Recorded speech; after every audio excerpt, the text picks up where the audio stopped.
Ça y est, après des mois d'hésitation, de peur et de procrastination, c'est décidé, je me lance enfin. Aujourd'hui, j'ai pris une grande décision, c'est de créer du contenu sur YouTube. Honnêtement, j'ai longtemps hésité, et principalement par peur. Peur d'être un créateur parmi tant d'autres, peur de ne pas savoir quoi dire, peur de tes éventuelles réactions, critiques ou silence même, peur que mes montages n'aient rien de professionnel, peur que mes plans de vue soient éclatés. Bref, tu l'auras compris, j'avais pas mal de peur et pendant un moment, ça m'a bloqué. À propos du contenu que je voulais créer, je me suis rappelé que la peur, c'est seulement un signal. C'est le signal que ce qu'on fait compte vraiment pour nous.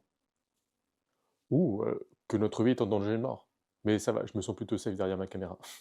Du coup, si je laisse cette peur m'empêcher d'avancer et de faire ce que j'aime, pour moi, ça serait le pire des échecs parce que je veux même pas essayer de prendre le risque de réussir. Du coup, c'est parce que j'ai décidé de prendre ce risque que je suis là aujourd'hui devant toi, à faire cette première vidéo YouTube, qui sera très certainement loin d'être parfaite, mais elle aura le mérite d'exister. Bah, alors, techniquement, c'est pas la première vidéo de ma chaîne. Il y en a une qui date d'il y a un peu plus de 10 ans sur le 4L Trophy. Et si tu vas la voir, tu verras que j'ai quelque peu changé ces 10 dernières années. Et au passage, petite sœur, t'es ma seule abonnée depuis ces 10 dernières années, donc merci pour ton soutien. Du coup, maintenant, on rentre dans le vif du sujet. Pourquoi je veux faire cette chaîne YouTube? À quelle fréquence je vais publier? Qu'est-ce que je vais publier? Quel sera le thème principal de la chaîne? Honnêtement, j'ai pas encore toutes les réponses. Mais j'ai décidé que plutôt que de mettre des mois à essayer de créer une stratégie parfaite, je me lance, j'itère, et en itérant, je trouverai la stratégie qui me convient. Sur cette chaîne, ce que je sais déjà, c'est que ça fait 3 ans que je travaille sur moi, 3 ans que j'apprends à croire en moi, 3 ans que j'ose faire ce qui me fait vibrer, ce qui m'intéresse vraiment, et 3 ans que j'essaie de construire une vie qui me ressemble, loin des bonnes cases à cocher de la société. Quelque chose que je fais pour moi. Et en étant tout à fait honnête, ces 3 dernières années, ça n'a pas été simple tous les jours. J'ai dû affronter des blocages, des peurs, des jugements. Et en surmontant tout ça, je me suis rendu compte d'une chose, c'est que vouloir changer de vie, vouloir reprendre sa vie en main, ça n'a rien d'évident. Du coup, ça m'a amené à me demander aussi, face à une même situation, deux personnes peuvent vivre la situation d'une façon totalement différente. Il y en a un qui peut sombrer et un qui peut briller plus fort qu'il n'a jamais brillé de toute sa vie. Qu'est-ce qui fait que l'un sombre? Qu'est-ce qui fait que l'autre brille? Qu'est-ce qu'il faudrait faire pour pouvoir tirer le meilleur de chacune de nos expériences? Qu'est-ce qu'il faudrait éviter de faire pour sombrer quand on vit quelque chose de compliqué? De par mon parcours, j'ai beaucoup changé, j'ai beaucoup évolué, surtout ces quelques dernières années.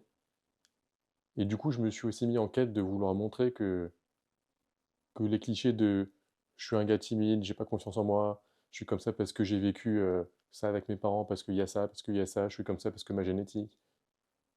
Tout ça, c'est du bullshit. Je veux montrer qu'on peut tout changer, peu importe d'où vient, peu importe ce qu'on a vécu, ou peu importe ce qu'on nous dit être impossible. Ma vie, je la vis pour une seule personne, c'est moi, et j'essaie de faire en sorte que personne d'autre que moi puisse prendre des décisions importantes pour cette vie. À ce stade-là, tu dois dire, ok, ça va encore être une chaîne de développement personnel, on va encore avoir de la théorie, et ça aussi, c'est un peu du bullshit. Si t'as pensé à ça, t'inquiète. Je suis pas du genre à faire des vidéos assis sur un canapé. Ce sera probablement la dernière. Je suis plus un gars de terrain. Pour moi, la théorie, c'est mignon, mais la pratique est bien plus importante que la théorie. Et j'ai décidé d'aller sur le terrain, dans l'action, pour trouver les réponses à mes questions. Et là, tu dois sûrement te demander, mais comment? Parce que le développement personnel, c'est surtout théorique. Et bah pas du tout. Du coup, l'année dernière, je me suis lancé pas mal de challenges à réaliser. Il y en a beaucoup qui sont déjà en cours. Certains ont déjà été réalisés. Et ces challenges m'ont poussé à me dépasser pour tendre vers l'homme que je veux devenir. En plus de ça, j'ai décidé d'interviewer des personnes inspirantes, de par leur parcours, de par leur vécu, de par leurs expériences, qui ont réussi à se transformer, à se challenger, à construire leur vie. Et en plus de ça, je te partagerai probablement plein de choses dont j'ai même pas encore conscience pour le moment. Donc du coup, à travers mes expériences, que ce soit mes challenges, mes interviews ou autres, à travers mes hauts, mes bas, mes apprentissages, mes échecs, le but de ma chaîne sera de te partager tout ce que j'apprends. Du coup, voilà. Je suis là, j'entame un nouveau chapitre de ma vie. Et vu les changements, c'est plus un nouveau tome que je suis en train d'écrire. Et j'ai décidé de t'embarquer avec moi pour te partager tout ça. Du coup, tu l'auras compris, au programme, il y aura des challenges. Ce sera principalement du run, de la muscu, des interviews et sûrement plein d'autres expériences que je ne sais pas encore. Il y aura des voyages, du business, des réussites, des échecs, des rencontres, tout un tas de choses qui me permettront moi d'évoluer en faisant ce qui me plaît moi et qui j'espère à travers mon parcours pourra t'aider d'une certaine façon. Du coup, si tu veux voir jusqu'où je veux aller et si tu veux avancer avec moi pour dépasser tes peurs, tes blocages, pour pouvoir construire une vie qui te fait vibrer, alors reste avec moi parce que ça va être une aventure incroyable. Du coup, je te dis à la semaine prochaine pour te présenter l'ensemble de mon parcours et que tu vois les différents types de contenus qui vont arriver. D'ici là, prends soin de toi et surtout, n'oublie pas ta vie, ton esprit et tes limites. Seul toi a le pouvoir. Ciao!